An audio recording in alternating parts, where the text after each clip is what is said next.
The Great Pyramid's sonic resonance and the secret language.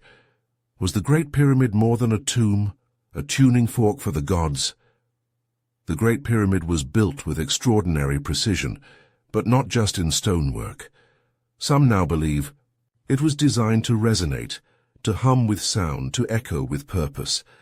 In recent experiments, researchers stood inside the Queen's chamber, singing a single note.